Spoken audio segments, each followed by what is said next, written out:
गोविन्दाय नमो नमः। श्रीकृष्णाय नमो नमः। नारायणाय नमोस्तुते।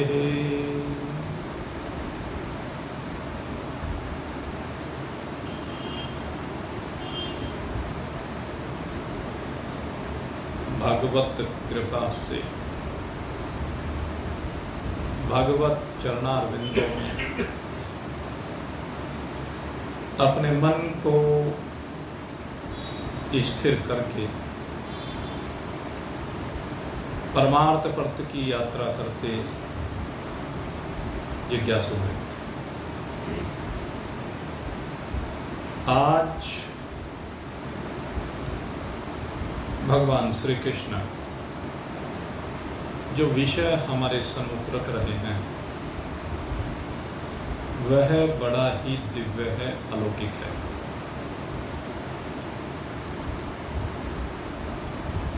भगवान निर्गुण निराकार ब्रह्म की चर्चा इन मंत्रों में करने जा रहे हैं और अंत काल में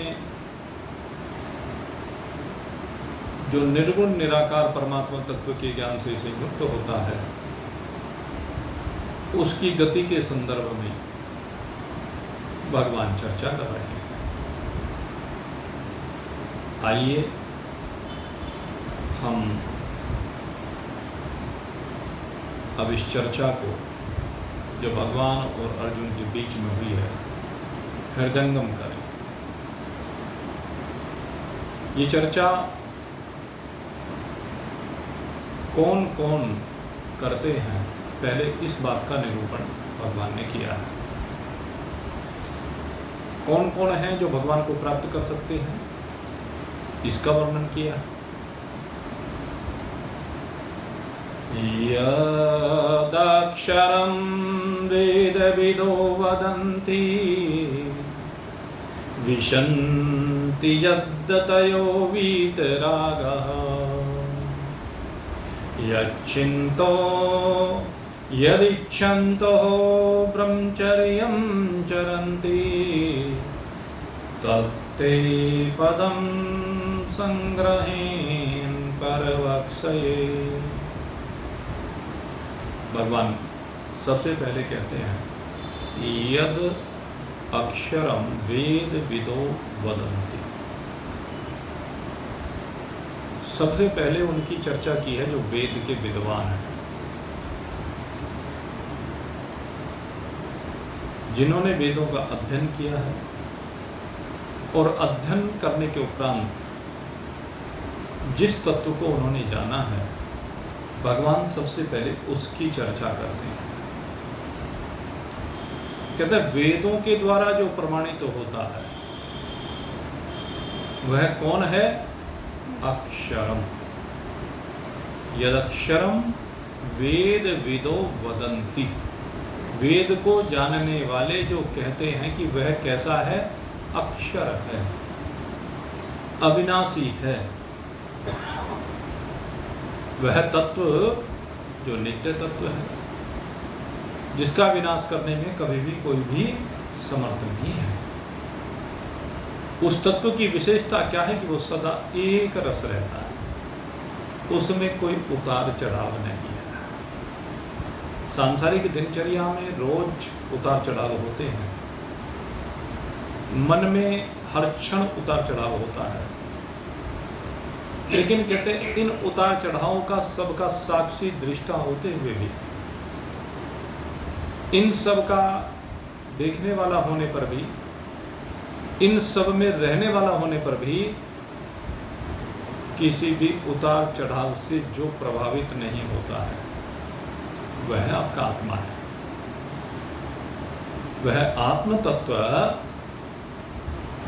जिसे अविनाशी कहा गया है। ये तत्व, इसकी सबसे बड़ी विशेषता है कि एक रस रहता है। जीवन में अगर एक रास्ता आ जाए ना तो आनंद आ जाता है। सांसारिक भौतिक प्राणियों की जब हम चर्चा करते हैं तो उनके जीवन में एक रास्ता नहीं होती, वे रसों को भी रोज बदलना चाहते हैं। जैसे भोजन को ले लीजिए, जब हम भोजन को लेते हैं और रोज एक ही सब्जी आप बनाने लगे, एक जैसी सब्जी रोज बनाने लगे, कितने दिन तक खा सकते हो? चाहे आपकी वह कितनी ही पसंदीदा वस्तु क्यों ना हो, लेकिन रोज खा सकते हो क्या उसे? मान लीजिए किसी को पनीर खाने का शौक है, तो पनीर की सब्जी सुबह खाई, दोपहर खाई, शाम को खाई, फिर अगले दिन सुबह दोपहर शाम, फिर अगले दिन सुबह दोपहर शाम, कितने दिन तक? तो कहते हैं सीमा है। और ये सीमा मेरे मित्रों, इस संसार में जितने भौतिक प्राणी हैं उनकी अधिकांश की है। उनके जीवन में एक रास्ता नहीं आती, क्योंकि वो चाहते हैं कि सब्जियां बदल जानी चाहिए, वो चाहते हैं स्वाद बदल जाना चाहिए। लेकिन जो परमार्थ के पथ पर बढ़ने वाले हैं वो इन चीजों से विचलित नहीं होते। उनको कुछ भी मिलता रहे, उनका ध्यान एक और ही होता है। यद्यपि साधकों में भी ये एक रास्ता इतनी आसानी से आ नहीं पाती। हम आपको बताएं एक बार, जो हमारी प्रैक्टिकल घटना है। हम जाया करते थे बाहर, 1 महीना रहा करते थे महान पुरुषों के संग में। तो पहले तो ये था कि वहाँ किसी होटल पर भोजन कर लिया करते थे, लेकिन उसके बाद जब महीनों रहना होता था तो ये लगा भाई ये तो होटल का भोजन महीनों तो नहीं किया जा सकता। तो हम लोगों के मन में आया कि यहीं पर चलो भाई एक काम करते हैं, स्टोव ले आए। उस समय स्टोव चला करते थे, स्टोव ले आए, तवा ले आए, तवा मिल गया, नहीं चाहिए बर्तन जो भी, खैर जैसी वो तो अलग विषय है। तो हमने सारे 9 सीख लिए थे। अब किसी ने कभी जिंदगी में खाना बनाया नहीं था, लेकिन कहने लगे कोई बात नहीं, अपने आप बनाए, खाने का क्या है। तो पता चला कि घिया की सब्जी, गर्मी के ये जून के दिन हुआ करते थे, खूब प्रचुर मात्रा में घिया उपलब्ध होता था। कहने लगे सबसे जल्दी बन जाती है, वो जल्दी गल जाती। तो हमने क्या काम किया, वो घिया की सब्जी रोजाना बनानी शुरू कर दी दोनों समय। अब जब 3-4 दिन हो गए तो हमारे में एक सज्जन थे, उन्होंने देखा आई फिर घिया काट रहे हैं, तो वो आए बड़े क्रोध में और आकर के उठा के उस घिया को ले जा करके फेंक दे रहे, तुम्हारे इस घिया की ऐसी भी तैसी। रोज यही रह गए। तो साधकों का भी मन ऊब जाता है, भर जाता है। ये एक स्वाभाविक सी बात है। खैर, लेकिन हमने ऐसे महान पुरुष देखे जो रोज शरीर के लिए जो लाभकारी है। यहीं गढ़े पुख्ता में एक महात्मा रहा करते थे, बड़े दिव्य महात्मा स्वामी स्वरूपानंद जी महाराज। जंगल में रहते थे और 12 महीने मूंग की दाल में रोटी भिगो कर खाते थे, दूसरा कोई भोजन नहीं, एक रास्ता इसको कहते। उनके लिए जो भी लेकर आए, मूंग की दाल क्योंकि उनके शरीर के लिए लाभकारी थी, तो बस वही मूंग की दाल में रोटी भिगोई 1-2 और खा गए जीवन पर्यंत। और कोई दूसरा भोजन ही नहीं, कोई बोरियत नहीं, क्योंकि उन्होंने तत्व को जाना हुआ था। उनकी दृष्टि में ये केवल एक ईंधन था शरीर का, उनकी दृष्टि में मेरा इससे कोई संबंध है ही नहीं। तो ये बात कह रहे हैं कि ये होती है स्थिति। आपको जो भी कुछ खाने को मिल गया है उसमें रस देखने की, स्वाद देखने की आवश्यकता नहीं। ये साधक के लक्षण। अगर साधक भी इनमें स्वाद देखेगा तो अभी अधूरापन है। वैराग्य कैसे आएगा? वैराग तभी तो आएगा जब इनमें राग ना रहे, जब इन चीजों में स्वाद ना देखे। पूरे मर्द वही जो हर हाल में घुसे, दुकां पे कहा सोने को वो हाट में सोए, रस्ते में कहा सोने को वो बाट में सोए, टाट जो बिछाने को मिली टाट में सोए, खाल जो बिछा दी तो उसी खाल में खुश हैं। पूरे मर्द वही जो हर हाल में। उनकी तो विशेषता, कहता कुछ भी हो, कुछ भी मिल जाए उसी में आनंद है, क्योंकि उसी में परमात्मा का रस समाया हुआ है। वो सब्जी का रस नहीं देखते, उन पदार्थों का रस नहीं देखते, वो क्या देखते? वो परमात्मा रस देखते। वो हर पदार्थ में परमात्मा आनंद प्राप्त करना चाहते हैं। उनकी ऐसी दृष्टि हो जाती है, उनकी दृष्टि में सर्वत्र एक अक्षर ब्रह्म व्याप्त है। तो वेद के विद्वान जो कहे गए हैं, उन वेद के विद्वानों की यही मति होती है। और आपको सबसे बड़ी बात मैं बताना चाहता हूं, यहां भगवान ये वेद के विद्वान किसे कह रहे हैं? कहते हैं गृहस्थियों को कह रहे हैं। ये ज्ञान गृहस्थियों को ही प्राप्त होता है विशेष रूप से। कहते गृहस्थी लोग वेद का अध्ययन करके परमात्मा को प्राप्त करने के लिए प्रयास करते हैं। जो भी वेदों के विद्वान हैं, उनका प्रयास यही होता है। आप जितना भी स्वाध्याय करते हैं, सत्संग करते हैं, इस स्वाध्याय और सत्संग के पीछे आपके जीवन का उद्देश्य क्या होता है? तो स्वाध्याय और सत्संग के माध्यम से आप अक्षर ब्रह्म को प्राप्त करना चाहते हैं, उस अक्षर ब्रह्म में रमन करना चाहते हैं। ये गृहस्थियों के लिए यही तो उपदेश होता है। जितने भी सत्संगों में आप जाएं, तो सत्संगों में जाकर सत्संग किसके लिए है? गृहस्थियों के लिए तो सत्संग होता है। जितना भी सत्संग है वो सब गृहस्थियों के लिए ही है। और ये जो गृहस्थियों के लिए सत्संग होते हैं, कहीं भी देख लीजिए, सब गृहस्थियों के लिए सत्संग होते हैं। और गृहस्थी भी परमात्मा को प्राप्त कर सकता है। अपने मन में यह संशय नहीं होना चाहिए कि गृहस्थी परमात्मा को प्राप्त नहीं कर सकते। और आप इसके लिए अगर आप देखें, भगवान ने अगर किसी गृहस्थी का उदाहरण दिया है जिसको परमात्मा की प्राप्ति हुई है, तो वो भगवान ने एक जनक का उदाहरण दिया, जो राजा होते हुए, गृहस्थी होते हुए केवल अपनी मस्ती में मस्त रहता है। सुखदेव जैसे महामुनि उनकी इस एक रास्ता को ही देखने के लिए जाते कि राजकाज का कार्य करते हुए पूरा दिन विभिन्न प्रकार की परिस्थितियों का सामना करते हुए, क्योंकि राजा के पास तो रोज तरह तरह की परिस्थितियां आती हैं। पूर्व में कुछ हो गया, पश्चिम में कुछ हो गया, उत्तर में कुछ हो गया, दक्षिण में कुछ हो गया। रोज घटनाएं हैं राजा के सामने, उन घटनाओं का निवारण भी करना है। कहते हैं वृत्ति भिन्न भिन्न प्रकार की होगी, कुछ अनुकूल कार्य होते हैं, कुछ प्रतिकूल कार्य होते हैं। लेकिन राजा शांत भाव के साथ, धैर्य के साथ, सहज होकर के उन सब परिस्थितियों का सामना करता है।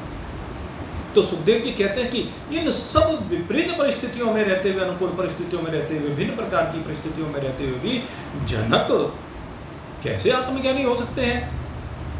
और मेरे पिता जिन्होंने कहा है कि जाओ, अगर प्रैक्टिकल ज्ञान लेना है तो जनक जी के पास जाओ। प्रैक्टिकल ज्ञान को लेने के लिए सुमेरु पर्वत से चल करके बहुत लंबे समय अंतराल के बाद सुखदेव जी जनक जी के पास पहुंचे। 2.5 साल कहते हैं लग गया जाने में। पैदल चला करते थे उस समय, दुर्गम पहाड़ी रास्ते थे, उन पर सुमेरु पर्वत से चले। अब ऐसे थोड़े ना, और वहां से चल करके पैदल चलते हुए, भिक्षावृत्ति करते हुए, अब उस समय कोई वाहन तो हुआ नहीं करते थे, तो बड़े लंबे अंतराल के बाद वहां पर पहुंचे। और वहां पहुंचने के बाद परीक्षाएं हुई, और जब परीक्षाएं हुई तो उन परीक्षाओं में हर प्रकार से राजा जनक ने देखा कि इनका वस्तुओं के प्रति मोह है या नहीं है। तो देखा कमंडलों मात्र में मोह फंसा हुआ है, सुखदेव जी का एक कमंडलों में मोह है। राजभवन के बाहर आग लग गई और सुखदेव जी को तेरा कमंडल तो बाहर रखा, उठा ला जाए। और राजा जनक अपनी राजगद्दी पर बैठे हुए भी स्थिर चित्त हैं, कहने लगे कोई बात नहीं, उन्हें संसार के नष्ट होने की कोई चिंता नहीं है। सुखदेव जी को कमंडलों के नष्ट होने की चिंता, यही बात उन्होंने कही, देख तेरे में और मेरे में ये अंतर है, मैं एक राजा होते हुए मुझे अपनी किसी भी संपत्ति के प्रति कोई भी लगाव नहीं है। जिस संपत्ति का मैं उपयोग कर रहा हूं वह नष्ट होए या रहे, कहने लगे मेरे ऊपर कोई प्रभाव नहीं पड़ता। ये है स्थिति महाराज जनक। अनेक वारांगनाओं के बीच में सुखदेव जी को छोड़ दिया गया। एक से एक रूपवती वारांगना थी, बागीचे में छोड़ दिया गया, झूले झूल रहे हैं, लेकिन किसी भी प्रकार का कोई आकर्षण उनके प्रति नहीं हुआ। ये सुखदेव जी का वैराग्य है, ये परीक्षा ली उनकी। 56 प्रकार के भोग उनके सामने परोसे गए, सबकी खिचड़ी बना करके खा गए। सड़भंगी कहते हैं इसको। महान पुरुषों की विशेषता होती है, किसी ने 50 तरह की सब्जी बनानी चाहिए। महान पुरुष को जब घर पर बुलाया जाता है तो उसके स्वागत में जितना अधिक से अधिक कर सकते हैं करना चाहिए।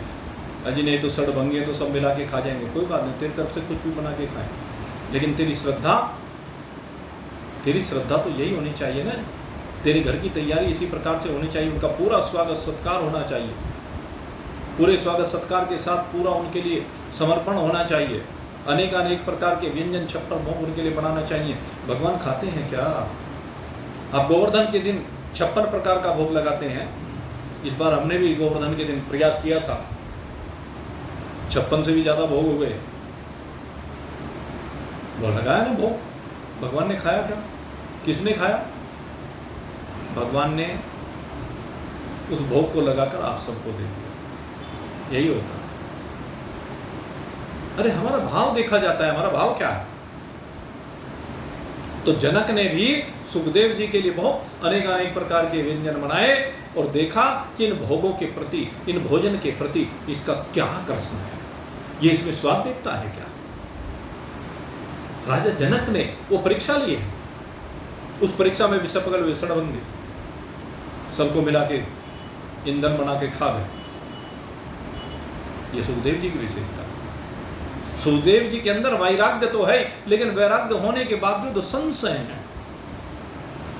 हमारे जीवन में भी वैराग्य आना जैसे जैसे प्रारंभ होता है, लेकिन संशय नहीं जाते, क्योंकि संशय तो केवल ज्ञान से ही जाएंगे।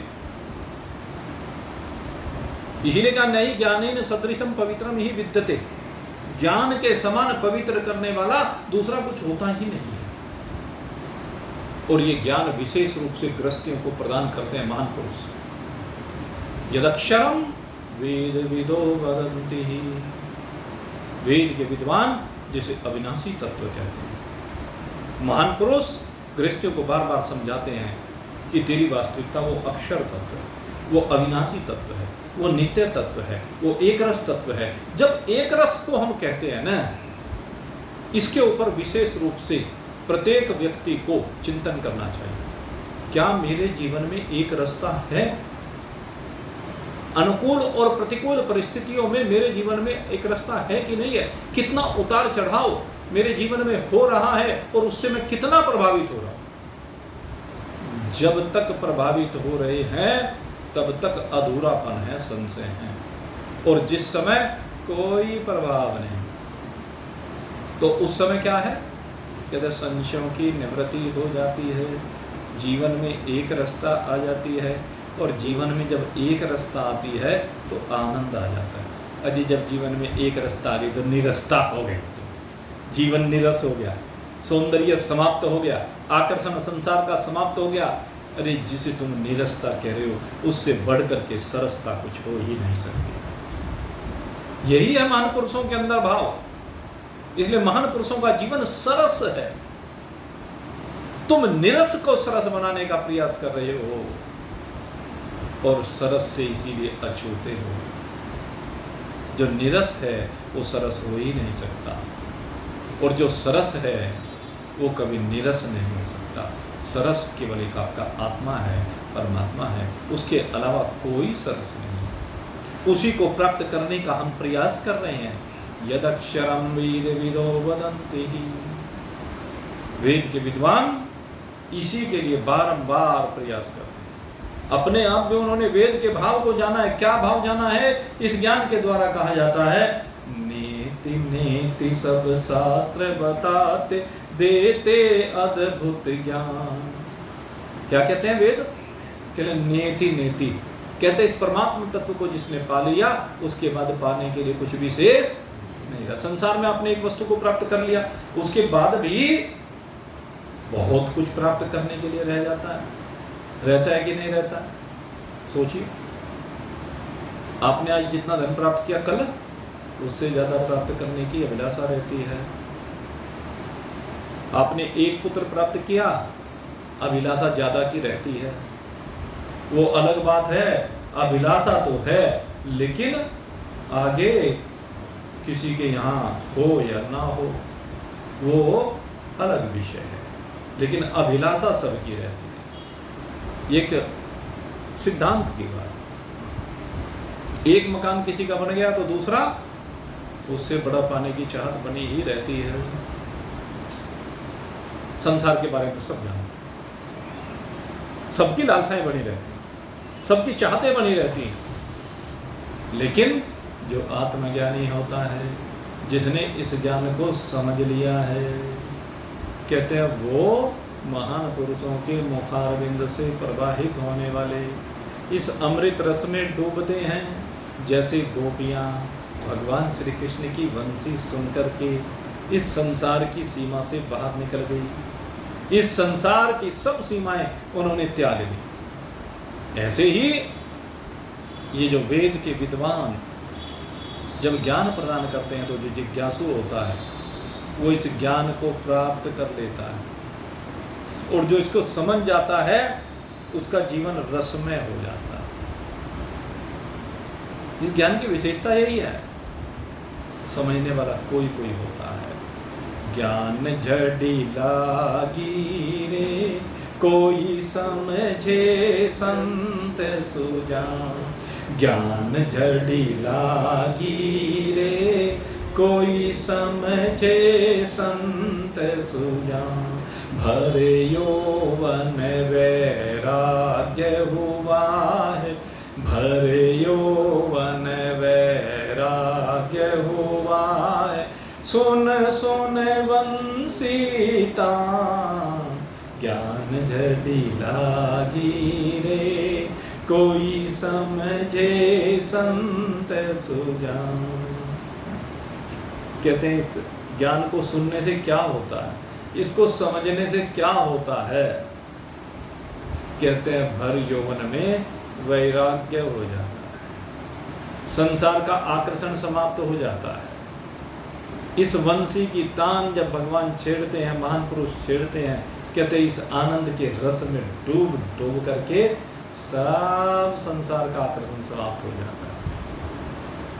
मधुर मधुर अंतर रस जागो, मधुर मधुर अंतर रस जागो। करे कोई अनुमान, ज्ञान झड़ी लागी रे, कोई समझे संत सुजान। क्या है अंदर, कैसा रस आने लगता है? कहते हैं मधुर मधुर रस आता है, ऐसा मीठा रस जिसकी कल्पना नहीं की जाती। सांसारिक पदार्थों की बात नहीं हो रही है, सांसारिक पदार्थों के रस की बात नहीं हो रही है। ये रस कौन सा है? ये आत्मरस है। मधुर मधुर अंतर रस जागो, करे कोई अनुमान। पिया रस पागी रे, कोई समझे संत सुजान। ज्ञान झड़ी लागी रे, कोई समझे संत सुजान। कहते हैं इसमें अपने प्रियतम का रस मिल जाता है। प्रियतम के अधरामृत का रस पान करके ये गोपियां आनंदित हो जाती है, ये भक्त आनंदित हो जाता है। ये जिज्ञासु इसकी प्यास मिट जाती है जब ये अपने स्वरूप में विराजमान होता है, जब अपनी अजरता, अमरता, अविनाशीता को अनुभव करता है, तो बस अपने प्रियतम सार सर्वस्व अखंड अनंत असीम अपार आनंद घन परमात्मा के रस में डूब जाता है, उसका दर्शन पाकर के आनंदित हो जाता है। प्रियतम जी ने दर्शन देखा, प्रियतम जी ने दर्शन देखा, खींच लिए ये प्राण। प्रियतम जी ने दर्शन देखा, खींच लिए ये प्राण। सभी जगह से मनवा हट गया, सभी जगह से मनवा हट गए, एक जगह पर मान। एकदम मन हट गया सब जगह से, मन की तरंगे शांत हो गई, मन की सब तरंगे मारी गई। अब तो बस एक ही प्रमाण रूप में परमात्मा मात्र शेष रह गया।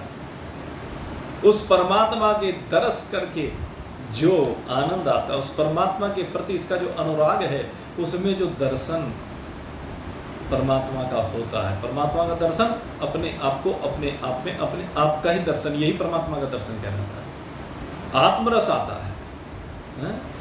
सभी जगह से मनवा हट गए, एक जगह पर मां दरस अनुरागी रे। कोई समझे संत सुजान, ज्ञान झड़ी लागी रे। कोई समझे संत सुजान, ज्ञान झड़ी लागी रे।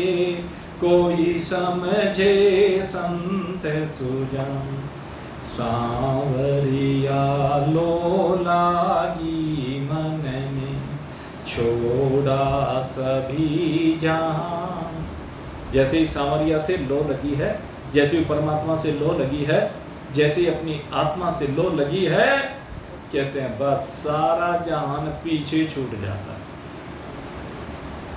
मीरा का छूट गया ना सारा जहां। भाई छोड़ो, बंधु छोड़ो, छोड़ो सगा सोई। भाई छोड़ो, बंधु छोड़ो, छोड़ो सगा सोई। साधु संग बैठे बे, लोक लाज कोई। मेरे तो गिरधर गोपाल, दूसरो न कोई। तो परमात्मा में जब मन लग जाता है ना, सारा जहान छूट जाता है। बस फिर तो केवल परमात्मा मात्र रह जाता है, परमात्मा में ही लो लग जाती है। वही बात कह रहे हैं, पिया सांवरिया लो लागी मन में, छोड़ा सभी जहान। पिया मिलन की खातिर हमने, पिया मिलन की खातिर हमने, त्यागा मान अपमान। पिया मिलन के लिए कहते मान और अपमान की सीमाओं से बाहर निकल गए। राणा जी ने कितना भी अपमान किया, कहते मेरे ऊपर कोई फर्क नहीं पड़ता। मेरा कहने कि उसको करना है करते रहे। किसका अपमान कर रहा है? शरीर का अपमान। और शरीर में हूं ही नहीं। जब शरीर का अपमान हो रहा है, मैं नहीं हूं शरीर, तो फिर मेरा कैसा अपमान है? मैं मान और अपमान दोनों की सीमाओं से बाहर। मान और अपमान छाया के समान है, स्वप्न के समान है। मैं इन सब की सीमाओं से परे हूं। तो मेरे मित्रों, पिया मिलन की खातिर हमने त्यागा मान अपमान। बने बैरागी रे कोई समझे संत सुजान। ज्ञान झड़ी लागी रे कोई समझे, ज्ञान झड़ी लागी रे कोई समझे संत सुजान। और भाई बहुत मेहनत करनी पड़ती है, किसी के आश्रित नहीं, आत्मनिर्भर बनने की आवश्यकता है। सबसे जरूरी है आत्मनिर्भर बनना। एक हमारे पीछे प्रधानमंत्री ने नारा दिया आत्मनिर्भर भारत का। अगर यदि हम सब आत्मनिर्भर बन जाए तो भारत आत्मनिर्भर बन जाए। तो आत्मनिर्भर बने, अपने काम अपने आप करने की आदत डालें, सबसे जरूरी है। जितना काम अपने आप कर सकते हो उससे बढ़कर की कोई बात नहीं है। कपड़े धोए बर्तन मांजे भिक्षा करी महा। कपड़े धोए बर्तन मांजे भिक्षा करी महा। सभी संतों के चरण दबाए। जिज्ञासु की वास्तविकता होती है, जिज्ञासु की ये कार्य होता है कि जब कोई संत मिल जाए उसके चरण दबाए, उसके चरणों की सेवा करे, और सेवा से ही मेवा मिलती है भाई। सभी संतों के चरण दबाए तब उपजाए ज्ञान। सभी संतों के चरण दबाए तब उपजाए ज्ञान। आत्मरति जागी रे कोई समझे संत सुजान। ज्ञान जड़ी लागी रे कोई समझे संत सुजान। ज्ञान जड़ी लागी रे कोई समझे संत सुजान। जी हाँ, कोई कोई बिरला समझ पाता है, लेकिन कब समझ में आता है?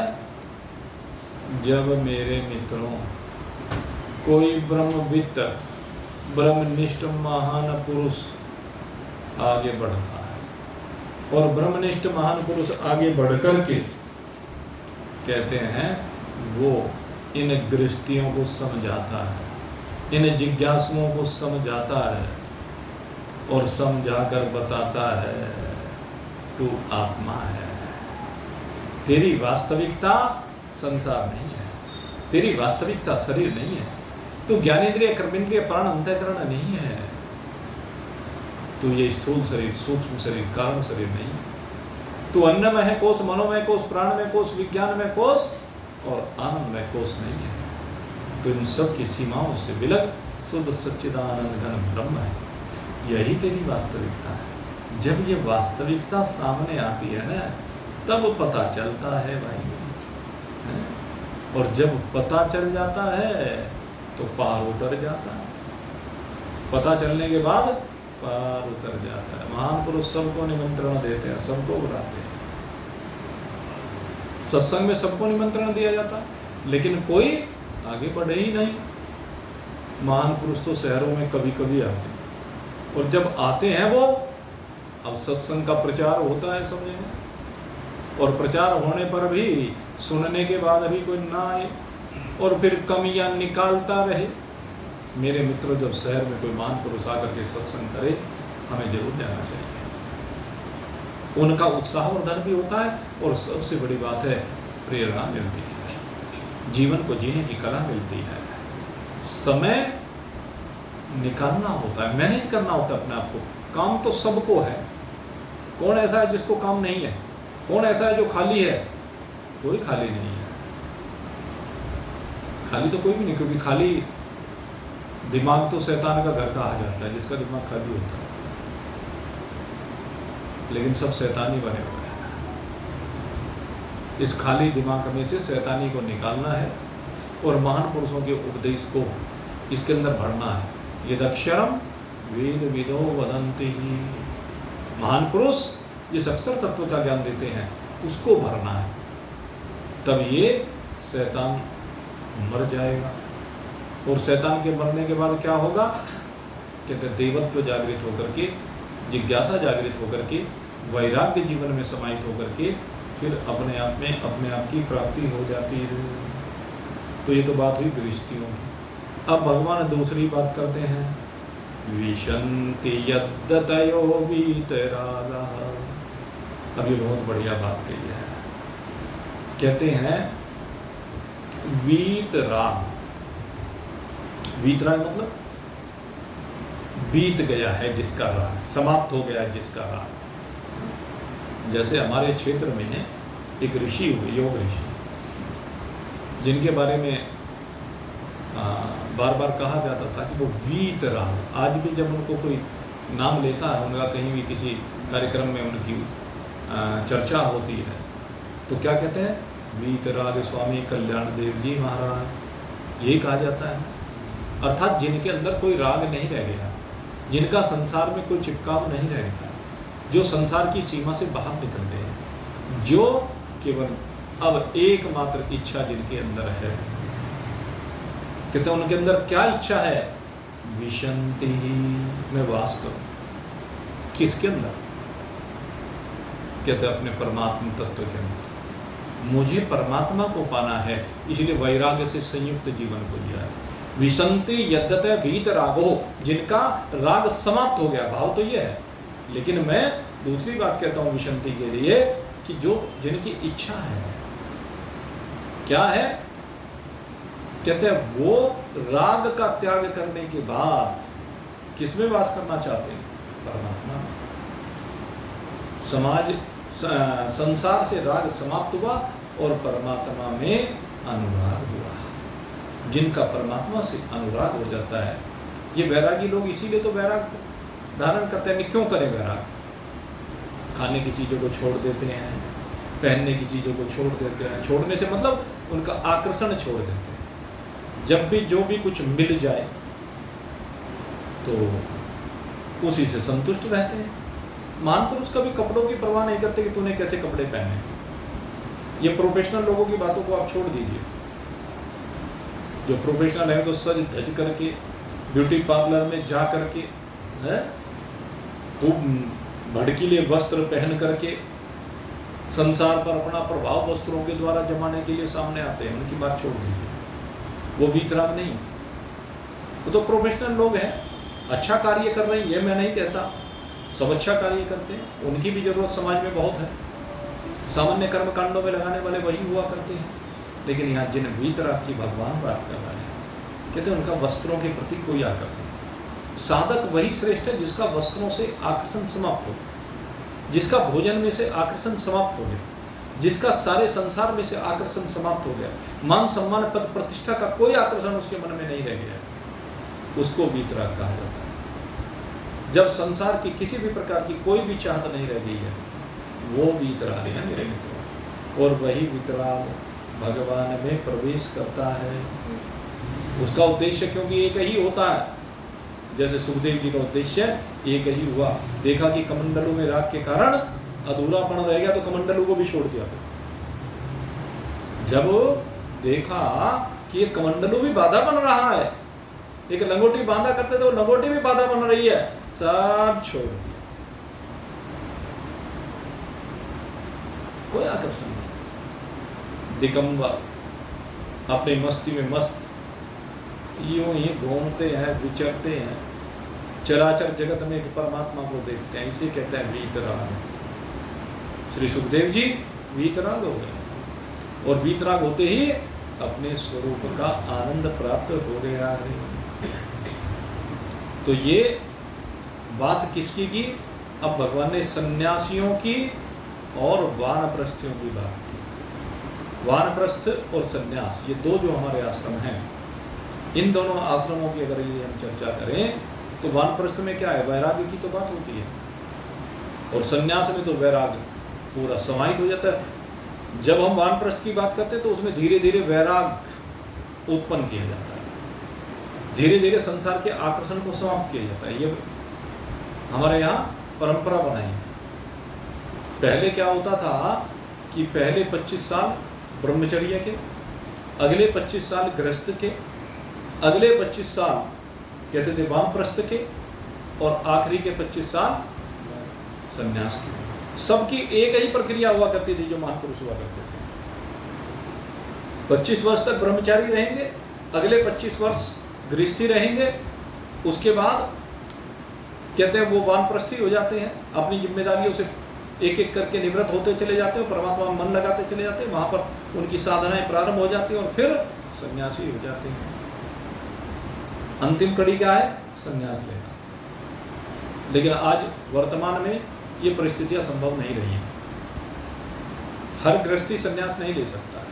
पहले तो क्या हुआ करता था कि महान पुरुषों के आश्रम हुआ करते थे, कुटियाएं हुआ करती थी जंगलों में, तो जो भी जाना चाहता था वहां पर चला जाता था। अब वो जो आखिरी दौर की स्थिति होती है उसमें कोई भिक्षाटन तो कर नहीं सकता, तो ऐसी जगह जाते थे जहां पर भोजन की उपलब्धि होती रहे।